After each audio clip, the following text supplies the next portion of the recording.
Story Kids.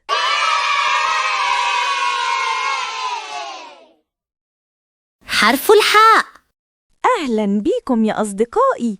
النهاردة هنكمل رحلتنا مع الحروف، وجه الدور على حرف الح. قولوا معايا ح ح ح. برافو عليكم، شطار قوي. تعالوا نشوف كلمات بتبدأ بحرف الح. أول كلمة حصان. قولوا ورايا حصان حصان حصان. برافو عليكم، شطار قوي. وكلمة حصان بتتكون من 4 حروف: ح صاد ألف نون.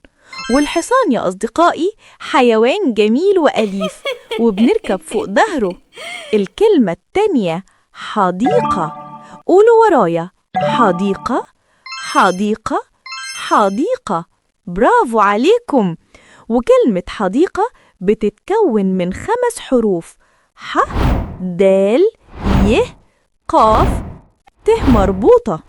والحديقة يا أصدقائي مكان كبير وواسع جدا وجميل، وبنلعب فيه مع أصحابنا، وبيكون فيه شجر وورد ولطيف خالص. الكلمة التالتة حمامة. قولوا ورايا حمامة حمامة حمامة. برافو عليكم، شطار قوي. وكلمة حمامة بتتكون من 5 حروف: ح ميم ألف ميم ت مربوطة.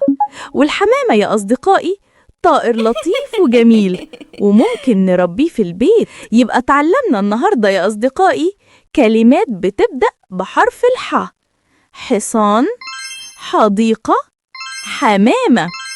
طيب يا أصدقائي، مين هيقولي على حاجة في البيت عنده بتبدأ بحرف الح؟ برافو، شاطرين قوي. ودلوقتي جه وقت نراجع الحروف اللي أخدناها قبل كده. مين يقولي كلمة ثعلب بتبدأ بحرف إيه؟ برافو، شاطرين قوي. كلمة ثعلب بتبدأ بحرف الث.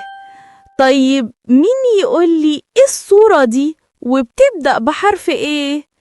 برافو عليكم، شاطرين قوي.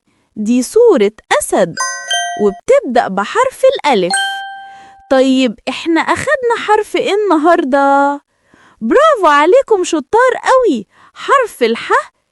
استنوني المرة الجاية مع حرف جديد ورحلة جديدة من حروف الهجاء. سلام.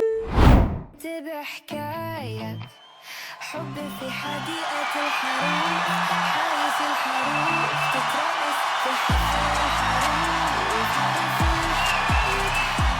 يهمس في الأذان بحكايات حلوة تملأ القلب بالحنان. حين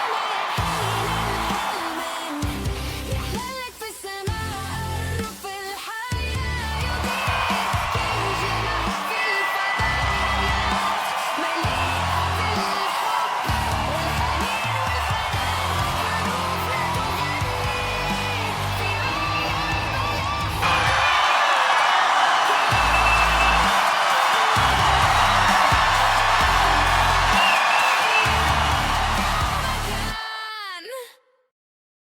Story Kids.